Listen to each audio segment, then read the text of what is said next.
సృజించే సమస్తాన్ని ఏలుచు పరిపాలిస్తున్న గొప్ప దేవానికి వందనాలైనా స్తోత్రాలు స్తుతి చెల్లిస్తూ ఉంచిన ఉదయకాలంలో నా తండ్రి మాకు ఇచ్చిన ఈ ప్రశస్తమైన సమయమును బట్టి నీకు వేలాది కోటి స్తోత్రాలు వందనాలు స్తుతులు చెల్లిస్తూ ఉంచున్నాం నాయన.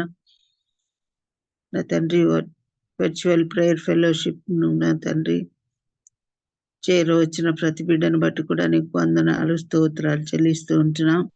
ఇంకా అనేక మంది నా తండ్రి నా ప్రభా జాయిన్ కాలేకపోయి ఉంటున్నారు నాయన. నా తండ్రి చురుకైన మెలకువను గ్రహించి బిడ్డలను నా తండ్రి జాయిన్ అవుటకు నీ సహాయం దయచేయమని వేడుకుంటున్నాను యేసయ్య. ఇంతవరకు పాటల చేత నిన్ను స్తుతించి గణపరిచి మహింపరిచిన కృప కొరకు నీకు వందనాలు స్తోత్రాలు చెల్లిస్తూ ఉంటున్నాం. దయగల తండ్రి ప్రేమ మైడమునైనా ఆత్మ స్వరూపుడు ఉంచున్నావు. ప్రతి ఉదయం కాలమునైనా తండ్రి నీ పరిశుద్ధ వాక్యము చేత మమ్మను నా తండ్రి హెచ్చరిస్తూ బలపరుస్తూ ఆధ్యాత్మికంగా నాయన మమ్మను స్థిరపరుస్తూ నా తండ్రి నా సరిచేయుచున్న విధానమును బట్టి నీకు వేలాది కోటి స్తోత్రాలు వందనాలు స్తుతి చెల్లిస్తూ ఉంచున్నాం. ఈ దినమున నా ప్రభు మరి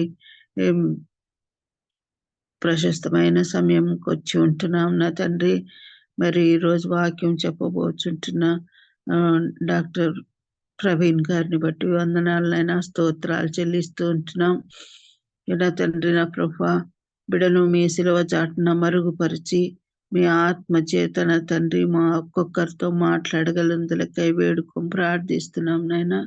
నా తండ్రి ఆయన వాక్యం చెప్పునప్పుడు నాయన నా ప్రభు నీ కృప నీ ఆత్మ నా తండ్రి ఆత్మాభిషేకము చేసిన తండ్రి నా ప్రభు నా దేవాది దేవ రక్షణకర్త మా ఒక్కొక్కరిని నా తండ్రి హెచ్చరించి బలపరిచి వాక్యానుసారంగా నా తండ్రి నీలో నీ ఇంకా అతి సన్నిహితముగా వచ్చుటకు నా తండ్రి మమ్మను మేము సరి చేసుకునే కృపను నీ పరిశుద్ధాత్మను మాలో మా చుట్టూ ఆవరింప చేయమని వేడుకొని ప్రార్థిస్తున్నానయ్యా. దగల రాజా ప్రేమమయడ ఆత్మ స్వరూపానికి వందనాలు స్తోత్రాలు స్తుతినైనా. ఆ సార్ గారిని బట్టి నీకు వేలాది కోటి స్తోత్రాలు, ఆయనకి ఇచ్చిన ఆరోగ్యం బట్టి వందనాలు చెల్లిస్తూ ఉంటున్నాం. ఆయన కుటుంబాన్ని బట్టి పిల్లలను బట్టి కూడా వేలాది కోటి స్తోత్రాలు నాయన. ఇంకా బలముగా నా తండ్రి ఉద్యోగ పరంగాను మరి ఆత్మీయంగా కూడా నా తండ్రి దినాభివృద్ధి పొందిన తండ్రి నీ రాజ్య వ్యాప్తికై వాడుకొనగలందులకై బ్రతిమాలి వేడుకొని ప్రార్థిస్తున్నాను. ఆయన నీకు వందనాలు తండ్రి స్తుతి చెల్లిస్తూ ఉంచున్నాం. దయామయడ కృపామయడ నా తండ్రి మరి ఎంతమంది బిడ్డలు అయితే నా తండ్రి నా ప్రభు ఇంకా అనారోగ్యం చేత బాధపడుచు ఉంటున్నారేమో నాయన. ముఖ్యంగా నా తండ్రి రాబర్ట్ జేమ్స్ గారిని బట్టి ప్రార్థిస్తున్నాను నాయన. ఆయనకుంటున్న అనారోగ్యము బలహీనత తండ్రి విడుదలను అనుగ్రహించి మరి వేడుకొని ప్రార్థిస్తున్నా తండ్రి. ఇంకా నా తండ్రి ప్రభు మరి ఆరోగ్యం కొరకు ప్రార్థించమని వేడిన ప్రతి ఒక్కరిని నా తండ్రి మీరు ముట్టండి నైనా, స్వస్థపరచండి. మీ చిత్తానుసారంగా వారికి మంచి శారీరక బలమును ఆత్మీయ శక్తిని అనుగ్రహించి నడిపించగలందులకై వేడుకుంటున్నాను తండ్రి. నా ప్రభు మరి ఆర్థికంగా బలహీనపడి ఉంటున్న బిడ్డలను తండ్రి బలపరచమని వేడుకొని ప్రార్థిస్తున్నా. సమయోచితమైన సహాయం అనుగ్రహించమని ప్రతిమాలుకుంటున్నా నా తండ్రి. విద్యలో ఇంకా ముందుకు సాగుతున్న బిడ్డలను యవనస్తులను కాపాడమని వేడుకొని ప్రార్థిస్తున్నాను ఆయన. సర్వోన్నతుడైన సర్వశక్తిమంతుడ వివాహం కావాల్సిన బిడ్డల కొరకు ప్రార్థిస్తున్నానయ్యా. మరి వివాహం నాకు సిద్ధపడి ఉంటున్న బిడ్డలను బట్టి ముఖ్యంగా ఆనందను బట్టి నీకు వందనాలు స్తోత్రాలు. నా తండ్రి నరుడు ఒంటరిగా ఉండుట మంచిది కాదని చిన్న తండ్రి మీరు సరైన సహకారిని నా తండ్రి మీరు నిర్ణయించిన విధానమును బట్టి నీకు వందనాలు స్తోత్రాలు స్తుతి నాయన. మరి వివాహం వరకు నా తండ్రి మీరే ప్రతి విషయంలో తోడై ఉండి నాయన సమకూర్చి నడిపించగలందులకై వేడుకొని ప్రార్థిస్తున్నాను నా తండ్రి. సిద్ధపరచండి నాయన. బిడ్డలిద్దరిని నాయన ప్రభావ నీ కృపలో నా తండ్రి కుటుంబముగా కట్టబడుటకు సిద్ధపరిచి సహాయం దయచేయమని ప్రార్థిస్తున్నాను రాజా. నా తండ్రి, నా ప్రభువ, మరి ఉద్యోగముల కొరకు ఎంతమంది అయితే నా తండ్రి ప్రయత్నము చేస్తున్నారు, వారందరిని బట్టి కూడా నేను ప్రార్థిస్తున్నాను నా తండ్రి. మీ చిత్తానుసారంగా నీ కృప చొప్పున, దయ చొప్పున నాయన, మీ నిర్ణయం చొప్పున ఏర్పాటు చేయగలందులకై ప్రార్థిస్తున్నాం. లోక సంబంధమైన అవసరత కొరతలు మాత్రం కాదు నాయన, ముఖ్యంగా నీ రాకడ కొరకు మేమందరం సిద్ధపాటు కలిగి జీవించుటకు సహాయం దయచేయండి నా తండ్రి. నా రాకడ యొక్క సూచనలు అనేకములు ప్రతి దినము మేము చూస్తూనే ఉన్నాం నాయన. మేము జ్ఞాపకం చేసుకుంటున్నాం నా తండ్రి, నా ప్రభువా. బుద్ధి గల కన్యకల వలె మేము సిద్ధపాటు కలిగి బుద్ధి కలిగి జీవించే వారముగా ఉండునట్లు కృపద ఇచ్చేయండి. ఒకరిని ఒకరు నా తండ్రి మేము ఆధ్యాత్మికంగా పురికొల్పుకొనుటకును, ఒకరి కొరకు ఒకరు ప్రార్థించి విజ్ఞాపన చేయుటకును నా తండ్రి మాకు నేర్పించండి.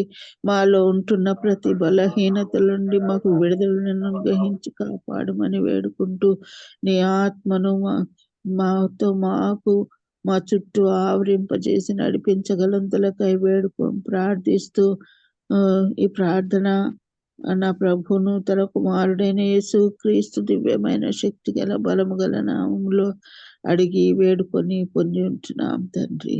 ఆమేన్. ఆమేన్. Praise God. దేవుని నామానికి మహిమ కలుగును గాక. Praise the Lord. కూడి వచ్చిన పరిశుద్ధులందరికీ దేవుని నామంలో వందనాలండి. ఈ సమయంలో వాక్యాన్ని అందించడానికి దైవానుచిత్తంగా ఏర్పరచబడినటువంటి డాక్టర్ ప్రవీణ్ కుమార్ అయ్య గారు సిద్ధంగా ఉన్నారండి. డాక్టర్ ప్రవీణ్ కుమార్ అయ్య గారు అందరికీ సుపరిచితులేనండి. కొత్త వారి కోసం, సభా మర్యాద కోసం పరిచయం అయ్యగారిని పరిచయం చేయడం గౌరవంగా భావిస్తా ఉన్నాను. డాక్టర్ ప్రవీణ్ కుమార్ అయ్య గారు ఆర్థోపెడిక్ సర్జన్ అండి. అయ్యగారు దక్షిణ భారతదేశంలోని ప్రముఖ ఎన్జిఓకు డైరెక్టర్ గా సేవలు అందిస్తా ఉన్నారు. మరి ప్రియ గారు డాక్టర్ మినీ ఫియోనా గారండి, సిస్టర్ గారు జనరల్ సర్జన్ గా సేవలు అందిస్తా ఉన్నారు. వీరికి 2 కుమార్తెలండి. దేవుడు వీరిని వీరి కుటుంబాన్ని దీవించిన విధానాన్ని బట్టి దేవునికి వందనాలండి.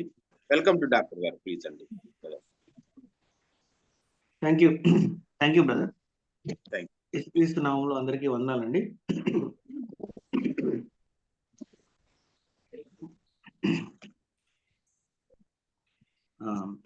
మన కొరకు సిద్ధపరిచినటువంటి మరి దేవుని యొక్క వాక్యాన్ని మనము చూసుకుందాము. ఫిలిప్పీయులకు రాసినటువంటి పత్రిక 2వ అధ్యాయము 5 నుంచి 11 వరకు చదువుకుందాము. 2వ అధ్యాయము 5 నుంచి 11. క్రీస్తు యేసునకు కలిగిన ఈ మనస్సును మీరును కలిగి ఉండుడి. ఆయన దేవుని స్వరూపము కలిగిన వాడై ఉండి దేవునితో సమానముగా ఉండుట విడిచిపెట్టకూడని భాగ్యం అని ఎంచుకొనలేదు, కానీ మనుషుల పోలికగా పుట్టి దాసుని స్వరూపమును ధరించుకొని తను తానే రిక్తునిగా చేసుకొనెను. మరియు ఆయన ఆకారమందు మనుష్యుడుగా కనబడి మరణము పొందినంతగా, అనగా శిలువ మరణము పొందినంతగా విధేయత చూపిన వాడై తను తాను తగ్గించుకున్నాను. అందుచేతను పరలోకమందున్న వారిలో గాని, భూమి మీద ఉన్న వారిలో గాని, భూమి క్రింద ఉన్న వారిలో గాని ప్రతి వాని మోకాళ్ళను యేసునామమున వంగునట్లును, ప్రతి వాని నాలుకయు తండ్రి అయిన దేవుని మహిమార్థమైన యేసుక్రీస్తు ప్రభువుని ఒప్పుకొనున్నట్లును దేవుడు ఆయనను అధికముగా హెచ్చించి ప్రతి నామమునకు పైనామమును ఆయనకు అనుగ్రహించెను. చిన్న ప్రార్థన చేసుకుందాం. సర్వోన్నత స్థలములో ఆసీనుడైనటువంటి మా తండ్రి, గొప్ప దేవ, ఉదయకాలంలో నాయన మీ సన్నిధిలో చేరి ఒక చిన్న గుంపుగా మిమ్మల్ని స్తుతించడానికి, ఆరాధించడానికి, కనపరచడానికి ఇచ్చిన సమయాన్ని బట్టి మీకు వెళ్ళలేని స్తుతులు స్తోత్రాలు చెల్లిస్తున్నాం తండ్రి. ప్రభువా, మీరు మా కొరకు సిద్ధపరిచినటువంటి వాక్యాన్ని శ్రద్ధగా మేమందరం చదువుకొని, గ్రహించుకొని, మా మనసులో భద్రం చేసుకొని, అయ్యా మీరు చిత్తానుసారంగా మా జీవితాలను కొనసాగించడానికి మీ సహాయాన్ని సమృద్ధిగా అనుగ్రహించమని యేసుక్రీస్తు నామములో అడిగి పెట్టుకుంటున్నాం తండ్రి. ఆమేన్.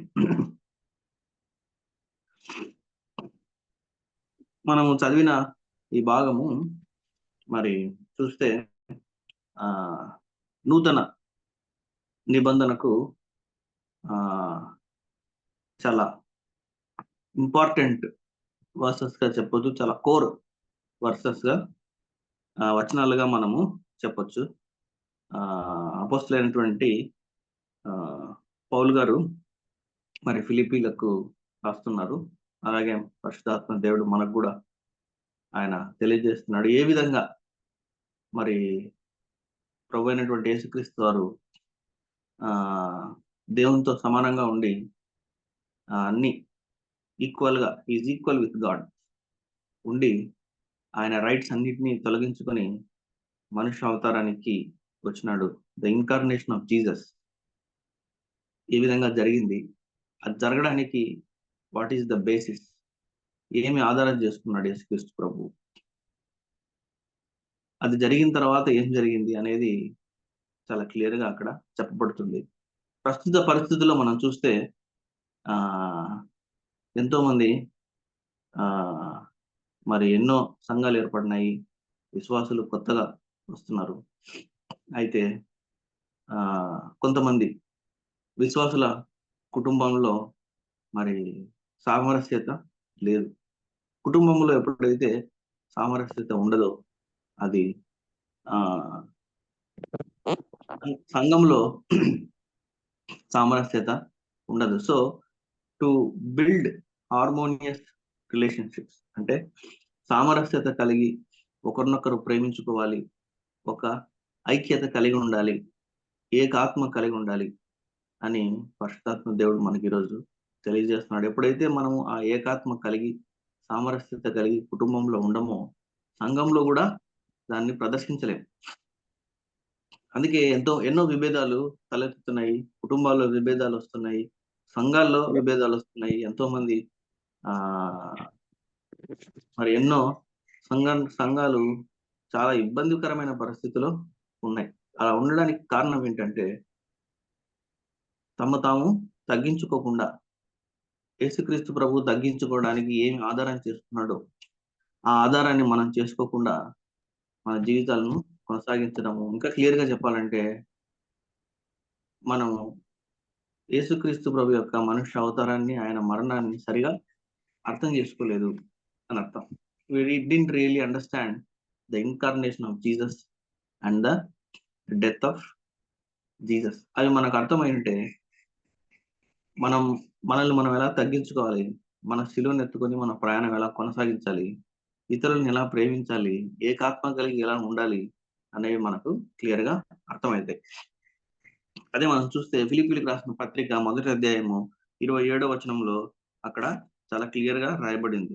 నేను వచ్చి మిమ్మల్ని చూచినను రాకపోయినను మీరు ఏ విషయంలోనూ ఎదిరించు వారికి బెదరక అందరూ ఒక్క భావముతో సువార్త విశ్వాస పక్షమున పోరాడుచు ఏక మనస్సు గల వారై నిలిచి ఉన్నారని నేను మిమ్మల్ని గూర్చి వినులాగున మీరు క్రీస్తు సువార్తకు తగినట్లుగా ప్రవర్తించుడి. అట్లు మీరు బెదరకుండుట వారి నాశనమును మీకు రక్షణయును కలుగు మటుకు సూచనయే ఉన్నది. ఇది దేవుని వలన కలుగున్నదే. అక్కడ చూస్తే చాలా క్లియర్ గా ఏక మనస్సు గలవారై నిలిచి ఉన్నారని నేను మిమ్మల్ని గూర్చి వినులాగున. ఆ ఏక మనస్సు ఎన్నోసార్లు లేకుండా మన జీవితాల్లో మనము కొనసాగుతున్నాం, కుటుంబంలో కానీ, ఉద్యోగ పరిస్థితుల్లో కానీ, సంఘంలో కానీ. సో ఆ ఏక మనస్సు మనం కలిగి ఉండాలని gospel is the essence of unity and peace అని మరి ఒక దైవ సేవకుడు రాస్తున్నాడు.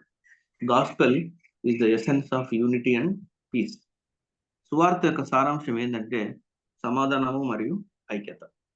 ఈ రెండు, ఈ సువార్త యొక్క సారాంశము సమాధానము మరియు ఐక్యత. ఆ సమాధానము ఐక్యత మనలో లేకపోతే మనం సువార్తను ముందుకు తీసుకొని పోలేం. అలా సువార్తను ముందుకు తీసుకొని పోవాలంటే మన మధ్య సామరస్య సంబంధాలు కలిగి ఉండాలంటే మనం ఏం చేయాలంటే వినయంలో ఎదగాల. We must grow in humility. వినయంలో ఎదగాల.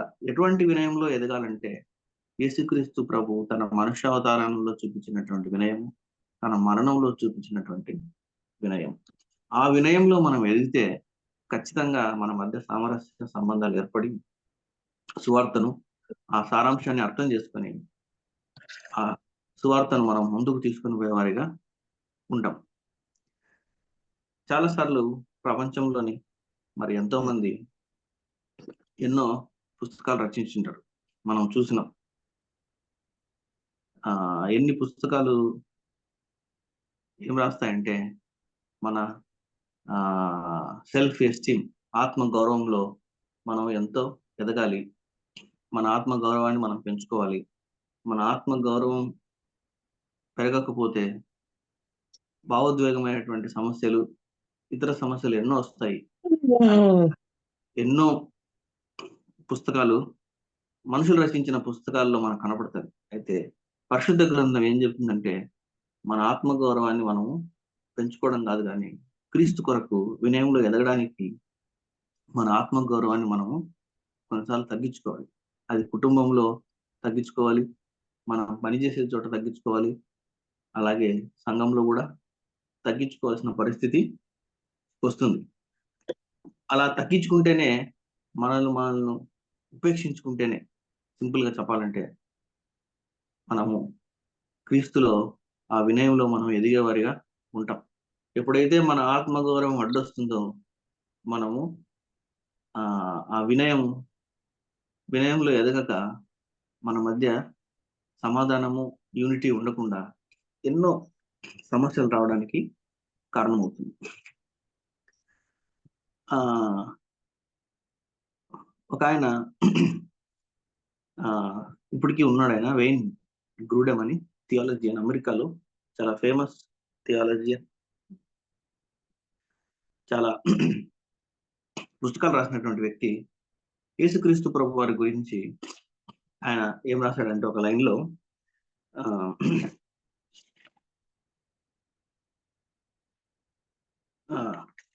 Remaining what he was, he became what he was not. Remaining what he was, he became what he was not. తాను ఏమై ఉన్నాడో అది కలిగి ఉండి తాను ఏమి కాదో అది అవ్వడం. తాను ఏమై ఉన్నాడో అది కలిగి ఉండి తాను ఏమి కాదో అది అవ్వడం. Remaining what he was, he became what he was not. అంటే తాను ఏమై ఉన్నాడో అది కలిగి ఉండడం. అంటే తాను దైవత్వం కలిగి ఉన్నాడు కాబట్టి దాన్ని కలిగి ఉండి, అదే విధంగా తాను ఏది కాదో, అంటే ఆయన మానవుడు కాదు కాబట్టి ఆ మానవుడు అనుభవించాల్సినటువంటి బలహీనతలు, బాధలు, శ్రమలు అవన్నీ అనుభవించడానికి తాను మనిషి అవతారాన్ని ధరించుకున్నాడు. సో తాను ఏమై ఉన్నాడో అది కలిగి ఉండి తాను ఏమి కాడో అది అవడం. కొన్నిసార్లు మనము ఫాల్స్ హ్యూమిలిటీని ప్రదర్శిస్తుంటాం. అంటే అది తప్పుడు వినయం అంటారు. అది చాలా ప్రమాదకరమైనది. ఎందుకంటే సంఘంకి వచ్చేటప్పటికి కొంతమంది సంఘ కాపరి దగ్గర చాలా వినయంగా ఉంటారు, చాలా వినయంగా ఉండి చాలా మరి అంత వినయాసక్తుడు లేడు అని విధంగా ఉంటుంది. కానీ సంఘం దాటిన తర్వాత బయట మనం గమనిస్తే ఉద్యోగం దగ్గర, ఇంట్లో కంప్లీట్ గా డిఫరెంట్ పిక్చర్ ఉంటుంది. సో అందుకే కొలసీలకు రాసినటువంటి పత్రిక 2వ అధ్యాయం 18 వచనంలో చాలా క్లియర్ గా రాస్తుంటారు. మొదటిలోనే అతి వినయాసక్తుడై దేవదూత ఆరాధన ఇచ్చ కలిగి ఉండద్దండి అని ఉంటాడు. సో అతి వినయాసక్తుడు, ఫాల్స్ హ్యూమిలిటీ, వాలంటరీ హ్యూమిలిటీ అని కూడా చెప్పొచ్చు. సో అది కలిగి ఉండకుండా మనం చేయగలిగింది మనం చేస్తాము, లేదు మనం చేయలేనంటే చేయలేను అనే విధంగా మనం ఉండాలి. వినయం అంటే is nothing but it is honesty. మనం ఏంటో మనము చెప్పడం. ఇది నేను చేయలేను అంటే నేను చేయలేను అని చెప్పడం. నేను చేయలేనిది నేను చేయగలను అని చెప్తే అదేమవుతుంది అంటే గర్వం అయిపోతుంది. ఎప్పుడైతే ఆ గర్వం మనలో వస్తుందో మనం ఖచ్చితంగా మనల్ని మనం తగ్గించుకోలేము.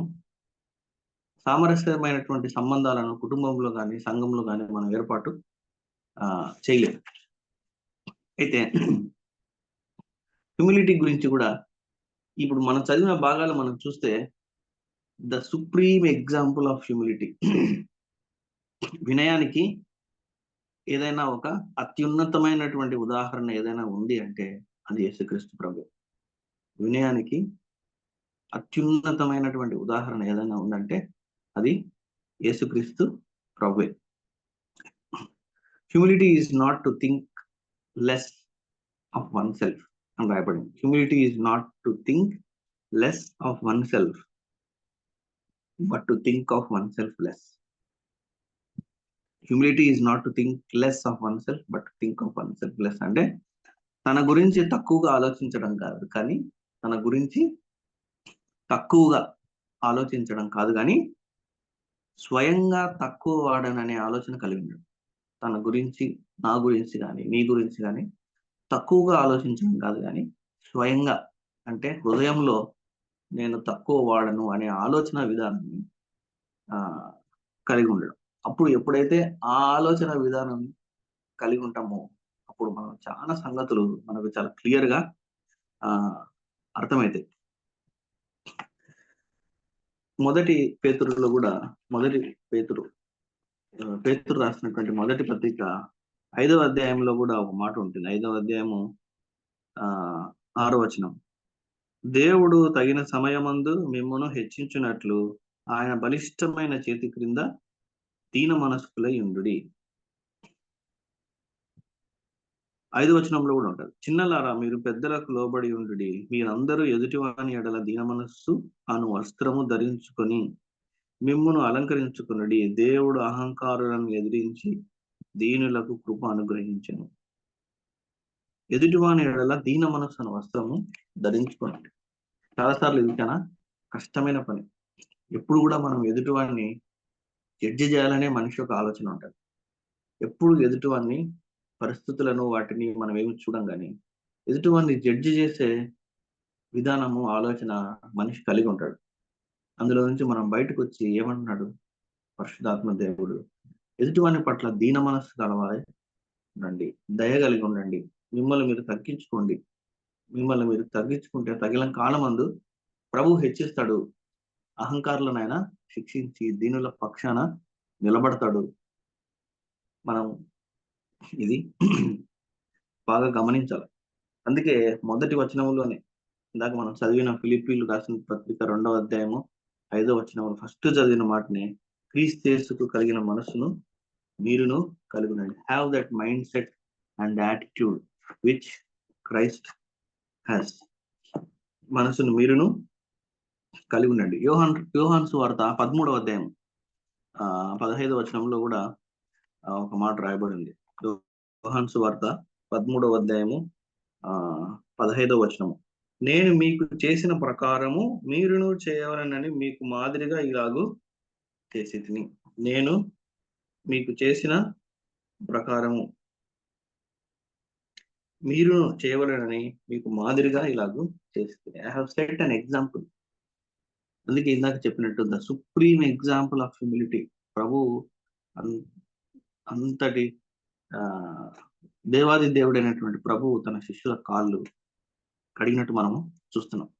శిష్యుల పాదాలు కడిగినట్లు మనం చూస్తున్నాం. అంటే he has set a supreme example of humility. Just humility అని చెప్పి ఊరుకుండలేదు, ఆయన ఒక ఎగ్జాంపుల్ సెట్ చేసినాడు. నేను మీకు ఎలాగ చేస్తానో మీరు కూడా ఇతరులకు చేయాలి.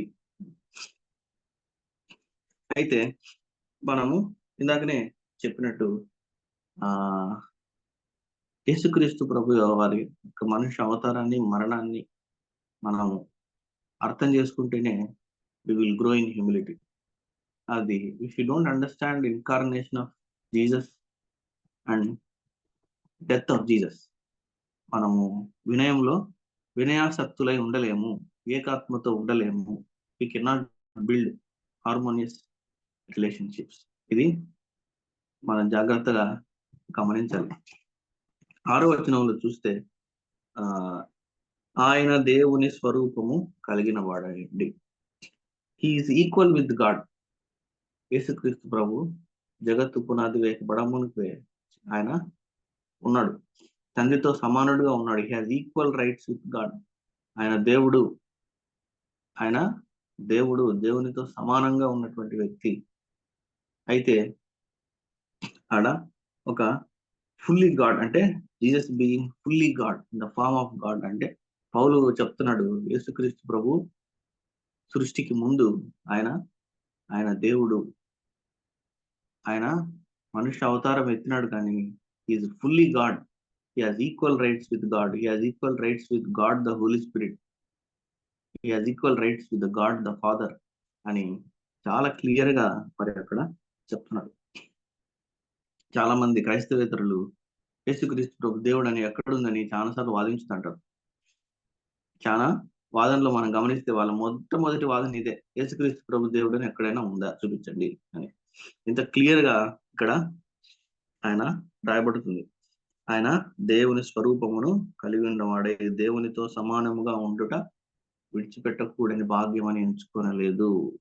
ఒక వర్షన్ లో ఏం రాసిందంటే, did not consider equality with God something to be grasped అని రాసింది.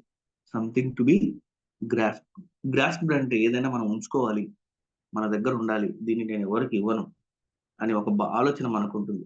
మనకు ఎంత ప్రియ స్నేహితుడైనా మనము అది అతనికి ఇవ్వం, ఎందుకంటే అది మనకు చాలా ఇష్టమైనది. That is your essence. So you grasp it, you keep it with you. నువ్వు దాన్ని పట్టుకొని ఉంటావు, ఎవరికి ఇవ్వవు దాన్ని.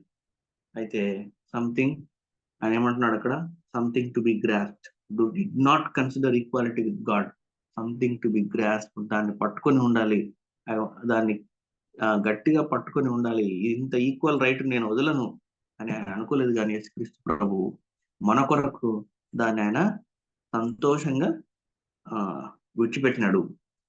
మన కొరకు ఆయన సంతోషంగా దాన్ని విడిచిపెట్టినాడు. He's fully God, fully human. సంపూర్ణంగా దేవుడు, సంపూర్ణంగా మనిషి. అయితే దేవుని యొక్క రైట్స్ ను ఆయన వదిలేసినాడు. ఆయన దేవుని యొక్క రైట్స్ ను వదిలేసి ఈ లోకానికి వచ్చినాడు. అందుకే he fully God, fully human. సంపూర్ణంగా దేవుడు, సంపూర్ణంగా మనిషి. సంపూర్ణంగా మనిషి కాకపోతే ఆయన శిలువ మీద తను తాను అప్పగించుకునేవాడు కాదు, మరణానికి పాత్రుడు అయి ఉండేవాడు కాదు. ఆయన మరణించకపోతే మన పాపాలు క్షమించబడేటివి కాదు, మనం ఇంకా పాపంలోనే ఉండేవారము, మనం నాశనానికి గురై ఉండేవారము, నిత్య జీవంకి పాత్రులు అయి ఉండకపోయి ఉండేవారు. సో ఆయన సంపూర్ణంగా దేవుడు, సంపూర్ణంగా మనిషి. లూకాసు వార్తలో ఒక మాట రాయబడింది. లూకాసు వార్త 24వ అధ్యాయంలో, మరణించినాడు ఆయన, మరణం ఆయనను బంధించలేకపోయింది, ఎందుకంటే హీఈస్ ఫుల్లీ గాడ్. ఆయన మరణాన్ని, ఆయన పూర్తిగా మనిషి అయి ఉంటే కూడా ఆయన మరణం అలాగే ఉండిపోయినవాడు. So he's fully man, fully God. ఆయన తను తగ్గించుకొని సిలువకు అప్పగించుకున్నాడు కాబట్టి తండ్రి ఆయనను మరణం నుంచి లేపినాడు. 24వ అధ్యాయం లూకాసు వార్త 24వ అధ్యాయము 5, 6 ఉంటుంది. వారు భయపడి ముఖములను నేల మోపి ఉండగా, వీరు సజీవుడైన వానిని మీరెందుకు మృతులలో వెతుకుచున్నారు? ఆయన ఇక్కడ లేడు, ఆయన లేచి ఉన్నాడు, ఆయన ఇంకా గలీలలో ఉండినప్పుడు. సజీవులైన వారిని ఎందుకు మీరు మృతులలో వెతుకుతున్నారు? Why are you searching him? ఆయన సజీవుడు, ఆయన దేవుడు. Is fully God, fully human. అయితే ఆయన తగిన సమయం వచ్చినప్పుడు, తగిన కాలం వచ్చినప్పుడు హీ డిసెండెడ్, అంటే ఆయన మనుష్య అవతారాన్ని ఎత్తినాడు. అయితే ఆ ఇన్కార్నేషన్ ఆఫ్ జీసస్, ఆయన మనుష్య అవతారిగా వచ్చినప్పుడు కొన్ని సంఘటనలు మనం చూడొచ్చు, కొన్ని విషయాలు మనం చూడొచ్చు. అవి ఏంటంటే, creator becoming the part of creation. Creator becoming the part of creation అంటే సృష్టికర్త సృష్టిలో భాగం కావడం. కొన్ని అన్యాచురల్ థింగ్స్ అని చెప్పొచ్చు, కొన్ని అన్యాచురల్ థింగ్స్. ఇంకా అన్యాచురల్ అని చెప్పాలంటే అన్ఇమాజినబుల్ థింగ్స్. మనిషి ఊహకు అందని సంఘటనలు, మనిషి ఆలోచనకు అందని సంఘటనలు, మనిషి ఎప్పటికీ అర్థం చేసుకోలేని సంఘటనలు కొన్ని జరిగినాయి. సృష్టికర్త సృష్టిలో భాగం కావడము, అంతం లేని దేవుడు పరిమితి గల వ్యక్తిగా మారడము. The infinite has become finite అంటే అంతం లేని దేవుడు పరిమితి గల వ్యక్తిగా మారడము. పరిశుద్ధత కలిగి ఏ పాపం లేనటువంటి దేవుడు పాపం కలిగినటువంటి మనిషి అవతారాన్ని ధరించడము, రాజులకు రాజు అయినటువంటి ఆయన సింహాసనం మీద ఉన్నటువంటి వ్యక్తి తను తాను తగ్గించుకొని మనిషి పడే కష్టాలు ఎలా ఉంటాయి, మనిషి పడే శ్రమలు ఎలా ఉంటాయి, మనిషి ఏ విధంగా జీవిస్తాడు, మన శ్రమలలో పాలిభాగస్తు కావడం, సింపుల్ గా చెప్పాలండి మన శ్రమలలో పాలిభాగస్తుడు అయ్యి మనిషి అవతారాన్ని ధరించి మనుషుల వలె మరి శోధనకు గురయ్యి మనుషుల వలె శ్రమలను అనుభవించి మనుషులు సమస్యలలో, ఇబ్బందులలో, ఇరుకులలో పాలిభాగస్తుడై ఉండడం. 4వది చాలా విలువైనది. అన్ని విలువైనవే, బట్ 4వది చాలా లోతైనటువంటి మీనింగ్ ఉన్నటువంటిది.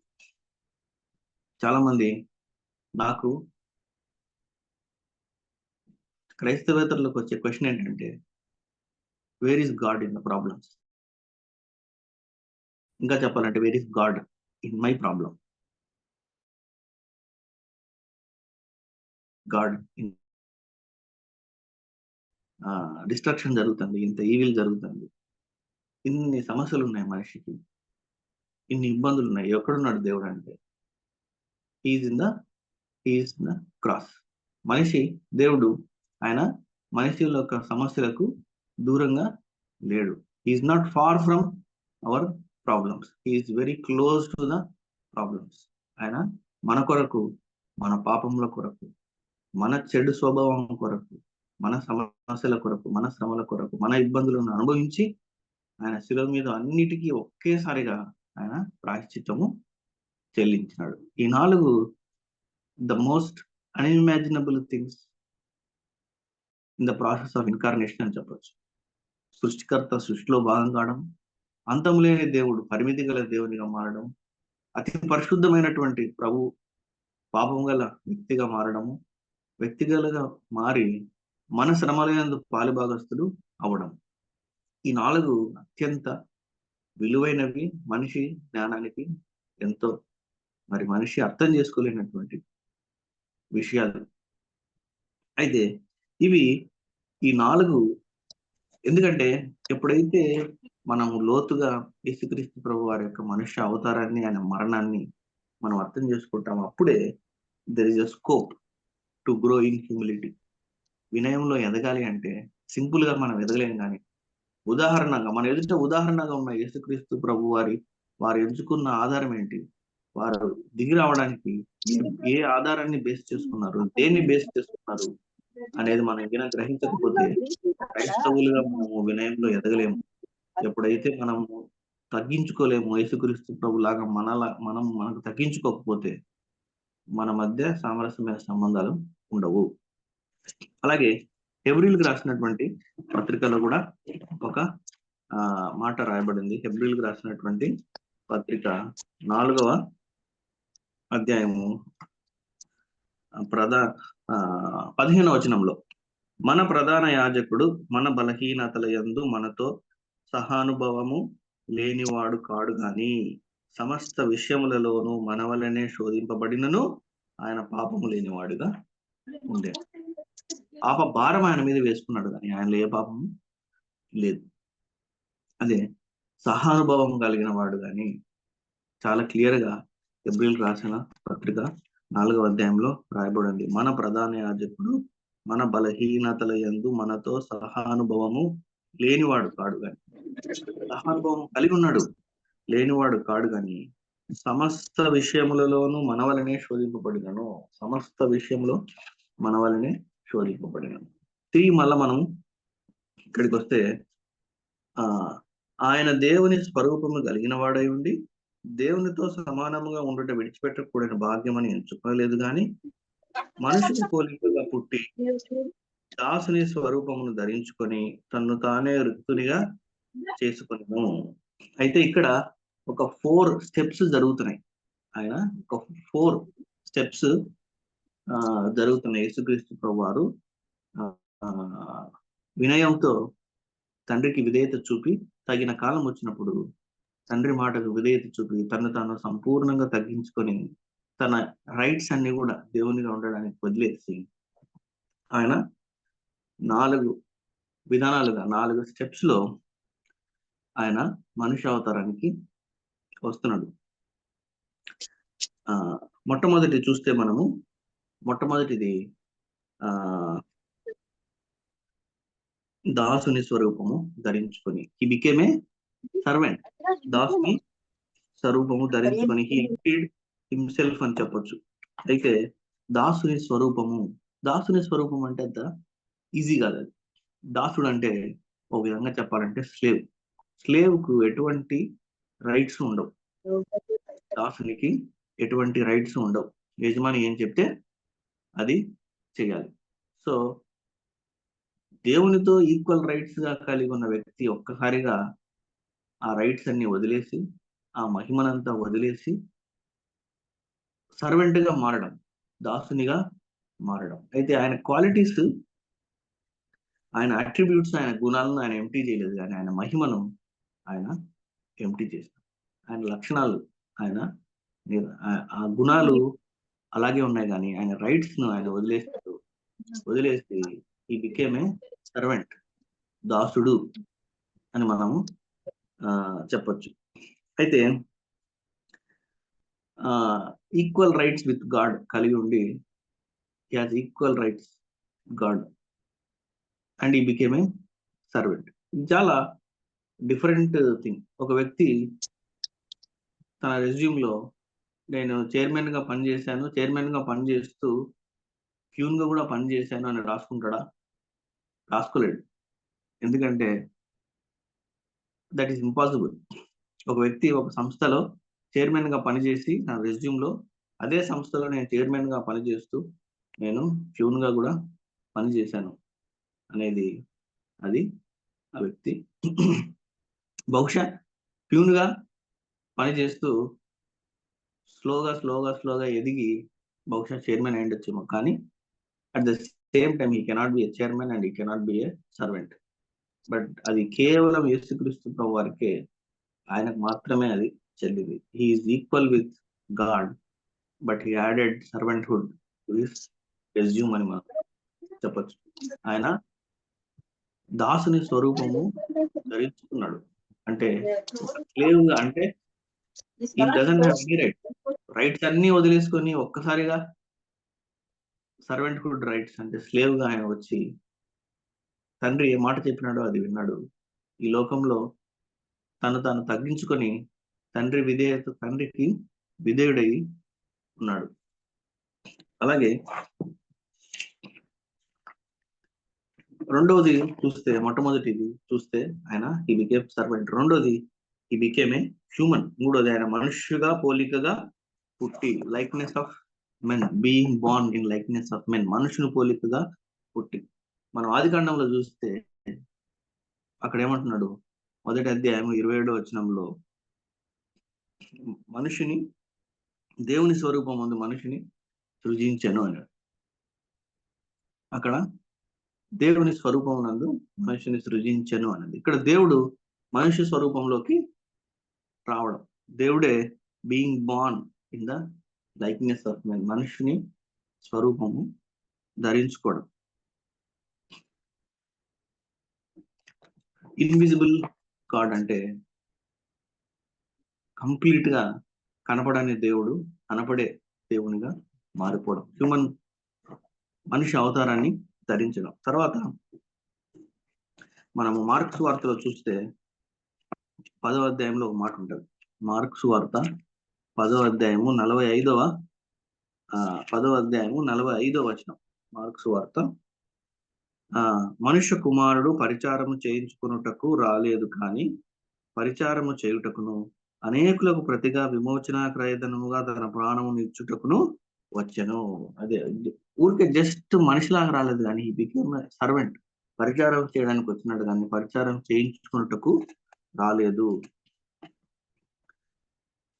అలాగే యోహాను సువార్తలో కూడా ఒక మాట ఉంది, చూద్దాము. 13వ అధ్యాయము, యోహాను సువార్త 13వ అధ్యాయము 14 నుంచి,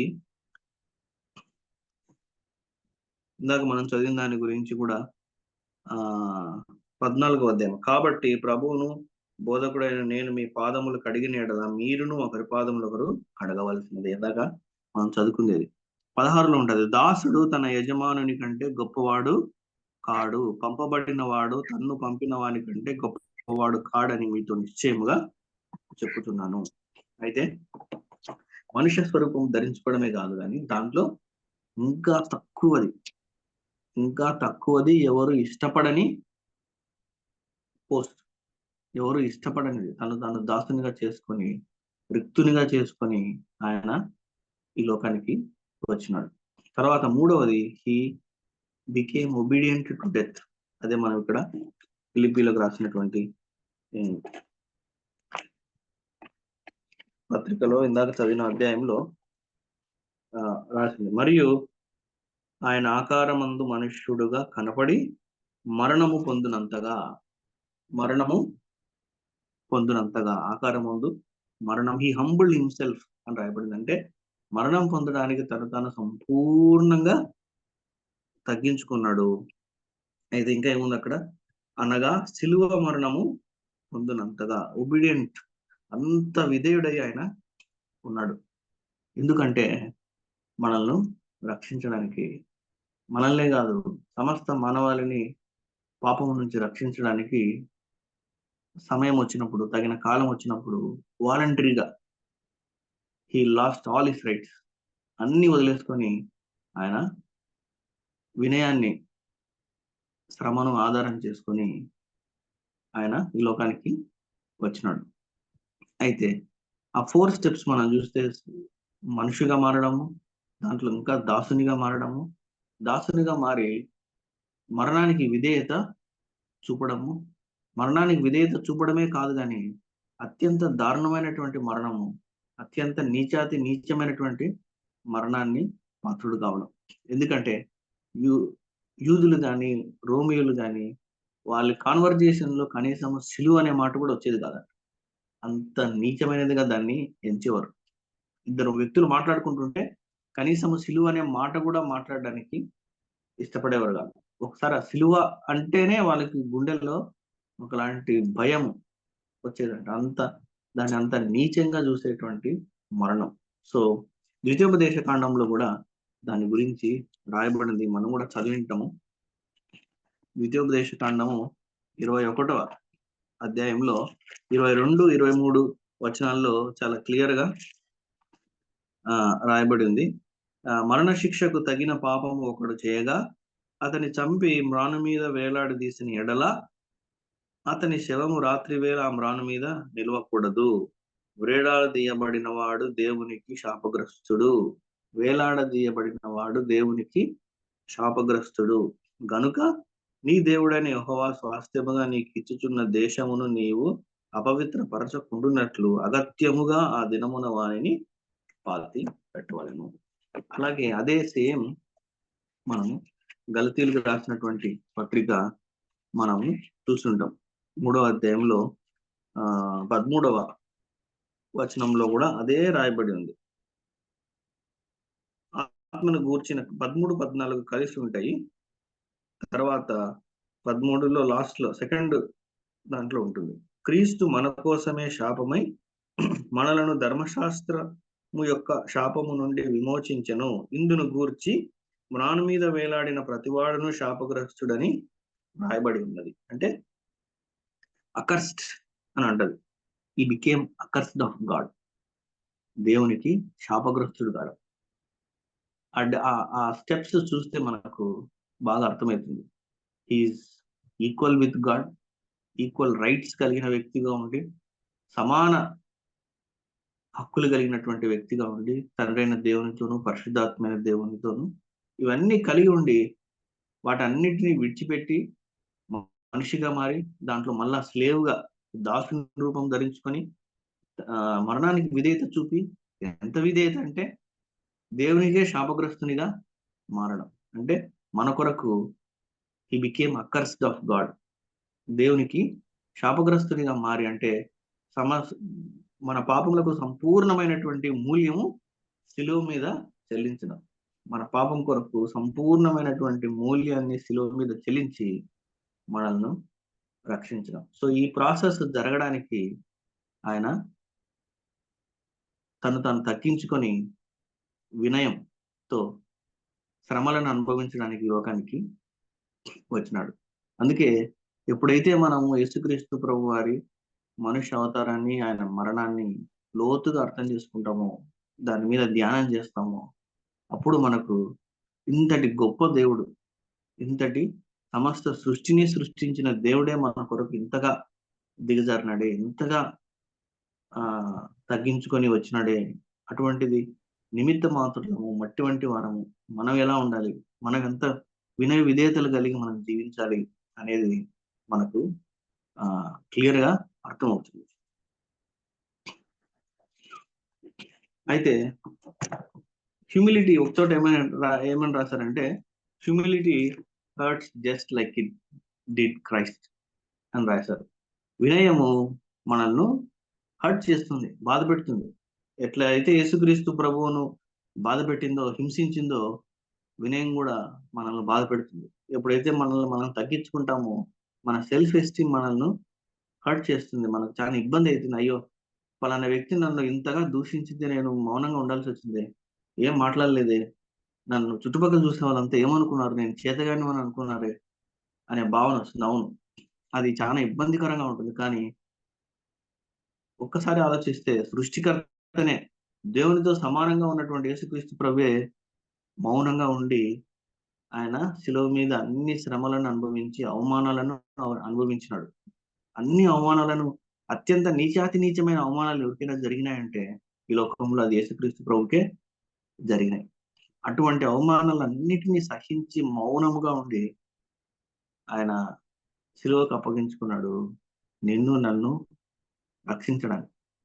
అంతటి గొప్ప మహాదేవుడే వినయంతో, శ్రమతో ఆయన అప్పగించుకున్నప్పుడు మనుషులమైనటువంటి మనము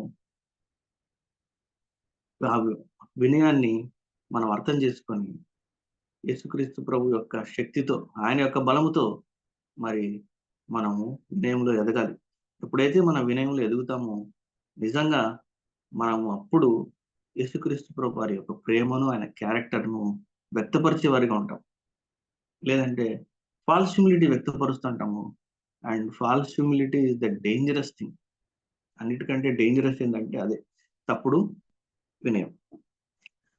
తర్వాత 10-11 చూస్తే ఎట్లయితే ఆయన ఇట్లా కిందికి దిగుతా వచ్చినాడో, తండ్రి అయిన దేవుడు ఆయనను అలాగే పైకి తీసుకెళ్ళిపోయాడు. గోయింగ్ త్రూ ఎగ్జాల్టేషన్ అని చెప్పొచ్చు. When we go through humility we go through exaltation. ఎప్పుడైతే తను తాను తగ్గించుకొని తండ్రితో సమానమైనటువంటి యేసుక్రీస్తు ప్రభు కిందికి దిగి వచ్చినాడో, తండ్రి అయిన దేవుడు మరణంలో ఆయనను బంధించలేదు, కానీ మరణాన్ని జయించి ఆయన పునరుత్థానుడయ్యి అత్యున్నత సింహాసనం మీద ఆసీనుడై ఉన్నాడు. తను తాను తగ్గించుకొని సమస్త మానవాళి కొరకు సిలువకు అప్పగించుకున్నాడు. కాబట్టి అన్నిటి మీద యూనివర్సల్ సబ్మిషన్ అని చెప్పొచ్చు. మనం సార్వత్రిక సమర్పణ అనే మాట వాడచ్చు. అక్కడ 10వ వచనంలో మనం చూస్తే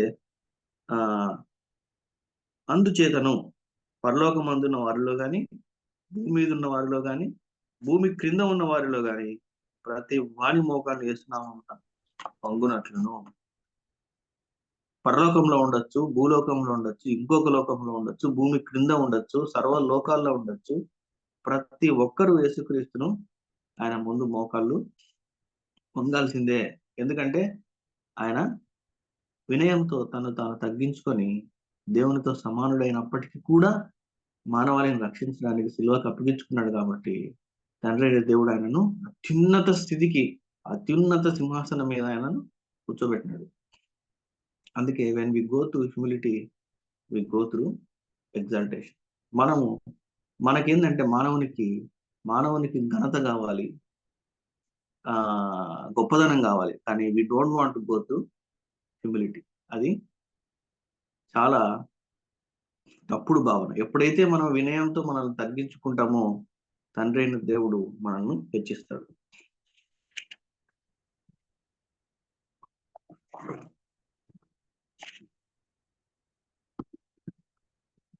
అలాగే 11లో కూడా ఉంది, ప్రతివాని నాలుకయు తండ్రి అయిన దేవుని మహిమార్థమై యేసుక్రీస్తు ప్రభు అని ఒప్పుకొనున్నట్లును దేవుడు ఆయనను అధికముగా హెచ్చించి ప్రతి నామమునకు పైనామముగా ఆయనను ఆయనకు నేమ్ అంటే ఆయనకు యేసుక్రీస్తు ప్రభుని అన్నిటికంటే ఉత్తమమైనటువంటి నామాన్ని ఆయన ఇచ్చినాడు. అంటే అది మనకు అపోస్తుల కార్యంలో ఆ మాట రాయబడి ఉంటుంది. 2వ అధ్యాయం చూస్తే అపోస్తుల కార్యంలో 2వ అధ్యాయం 36వ వచనంలో ఒక మాట ఉంది. 2వ అధ్యాయము 36వ వచనంలో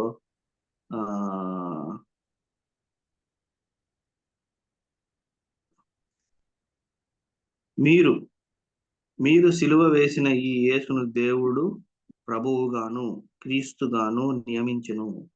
ఇది ఇశ్రాయేలు వంశమంతయు రూఢిగా తెలుసుకొనవలెనని చెప్పాను. పేతురు అక్కడ మాట్లాడుతున్నాడు ఏమని?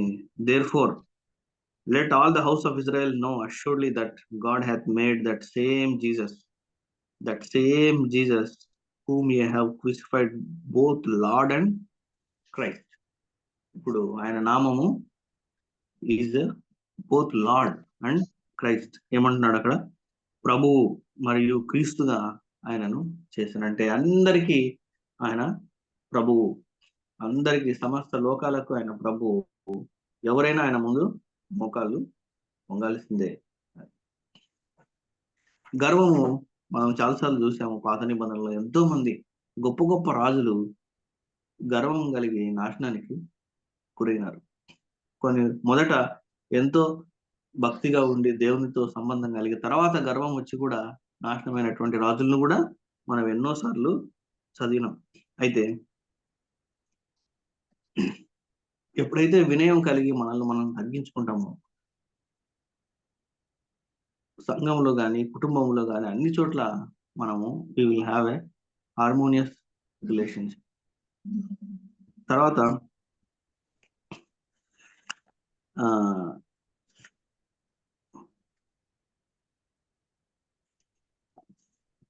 యోహాను సువార్తలో కూడా ఒక మాట రాయబడింది. యోహాను సువార్త 3వ అధ్యాయము 18వ వచనంలో కూడా మనము చూస్తాం. ఆయన యందు విశ్వాసం ఉంచువానికి తీర్పు తీర్చబడదు. విశ్వసింపని వాడు దేవుని అద్వితీయ కుమారుని నామమందు విశ్వాసం ఉంచలేదు గనుక వానికి ఇంతకు మునిపే తీర్పు తీర్చబడను. దేవుని అద్వితీయ కుమారుని నామమునందు విశ్వాసం ఉంచలేదు గనుక వానికి ఇంతకు ముందే తీర్పు తీర్చబడను.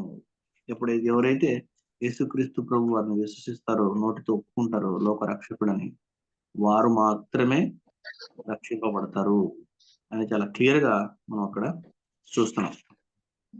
అయితే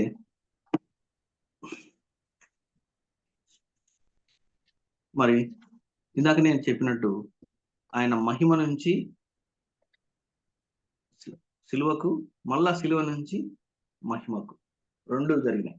మహిమ నుంచి ఆయన సిలువ వరకు ప్రయాణము మనము హ్యూమిలిటీ అని తీసుకుంటే, సిలువ నుంచి మహిమ వరకు మనం ఎగ్జాల్టేషన్ అని చెప్పచ్చు. అయితే ఎప్పుడైతే ఆ వినయాన్ని ఆధారం చేసుకొని తాను సిలువకు అప్పగించుకున్నాడో, అప్పుడు తండ్రి అయిన దేవుడు ఆయనను అత్యున్నతమైనటువంటి స్థానానికి తీసుకుపోయినాడు. మనం కూడా ప్రభు శిష్యులుగా ఎప్పుడైతే మనం వినయం కలిగి మనల్ని మనం తగ్గించుకొని సిలువకు అపేక్షించుకొని మన ప్రయాణం కొనసాగిస్తాడో, ఖచ్చితంగా మనం ఇందాక పేతురుకు రాసినటువంటి పత్రిక 5వ అధ్యాయం 5-6 వచనాలు చూసినట్లు ఆయన తగిన కాలంలో ప్రభువు మనల్ని హెచ్చిస్తాడు. అయితే మరి ముగించే ముందు కొన్ని విషయాలు నేను మరి మీ ముందు ఉంచాలనుకున్నాను. మొట్టమొదటిది, మనం వినయంలో ఎదగాలంటే, టు గ్రో ఇన్ హ్యూమిలిటీ, మనం ఏం అర్థం చేసుకోవాలి? We have to understand the incarnation of Jesus and death of Jesus. ఎప్పుడైతే మనకు యేసుక్రీస్తు ప్రభు వారి యొక్క మనుష్య అవతారము, ఆయన యొక్క మరణము లోతైనటువంటి అవగాహన లేకపోతే, ఆ లోతైనటువంటి అవగాహన మనకు కావాలంటే మన సొంత జ్ఞానంతో కానీ మన సొంత శక్తితో కానీ రాదు. కానీ ప్రభు దగ్గర అడిగితే ఖచ్చితంగా ఆయన మన కనులకున్న గుడ్డితనాన్ని తీసేసి దాన్ని గ్రహించేలాగా ఆయన చేస్తాడు. ఎప్పుడైతే అది గ్రహించుకుంటామో అప్పుడే మనం వినయంలో ఎదుగుతాం. ఎప్పుడైతే వినయంలో ఎదుగుతామో we will understand the essence of gospel. The essence of gospel is unity and peace. సమాధానము, ఐక్యత. ఆ రెండు లేకుండా మనం ఏదో ఆ రెండు మనలో లేకుండా మనము నేను సువార్త ప్రకటిస్తున్నాను అంటే అది ఖచ్చితంగా అపోహనే. ఆ ఎసెన్స్ సారాంశము మనం అర్థం చేసుకోకుండా మనము నేను సువార్తలో పాల్గొంటున్నాను, పలానా అక్కడికి పోతున్నాను, ఇక్కడికి పోతున్నాను అంటే అది నిజంగా అది విలువలేనిది, అది అపోహనే. రెండోది, we should not delight in false humility. అంటే తప్పుడు వినయంలో మనం ఆనందించకూడదు. చాలా సార్లు ఆ తప్పుడు వినయం అనే వలయంలో చిక్కుకొని ఎంతో మంది క్రైస్తవులు అందులో ఇరుక్కొని ఉన్నారు. ఆ తప్పుడు వినయంలో నుంచి మనము బయటికి రావాలి. మూడోది, యేసుక్రీస్తు ప్రభు వారు ఆయన he went down through humility. అంటే కిందికి తన రైట్స్ అన్ని వదులుకొని మనుష్య అవతారానికి ఆయన రావడానికి ఆయన దేన్ని ఆధారం చేసుకున్నాడు అంటే వినయాన్ని, శ్రమను. It is based on humility and suffering అని మనం చెప్పొచ్చు.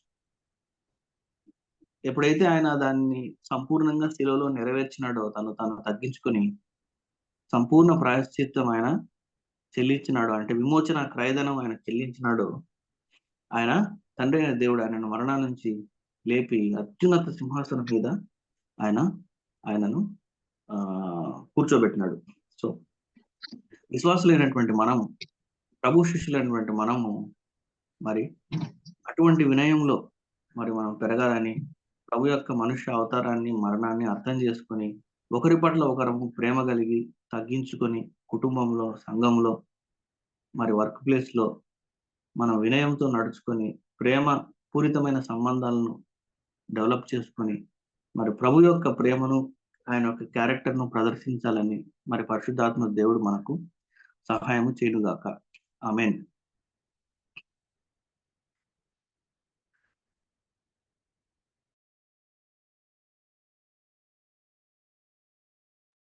ఆమేన్, ఆమేన్, హల్లెలూయా, praise the Lord. Thank you so much అయ్య గారు ఫర్ ద వండర్ఫుల్ వర్డ్. సహవాసం తరపున మీకు ప్రత్యేక వందనాలు తెలియజేస్తున్నాము. ప్రార్థన చేసుకుని ముగించుకుందామండి. మరి సంజీవరావు అయ్య గారి కోసం ప్రార్థన పెట్టండి. వేరే ఒక హాస్పిటల్ షిఫ్ట్ చేశారని చెప్పారు. రేపు 10 o'clockకి సర్జరీ ఉంటుందండి. దయచేసి అందరూ మీ ప్రార్థన జ్ఞాపకం చేసుకోండి. Praise the lord. మన మధ్యలోనే ఎవరు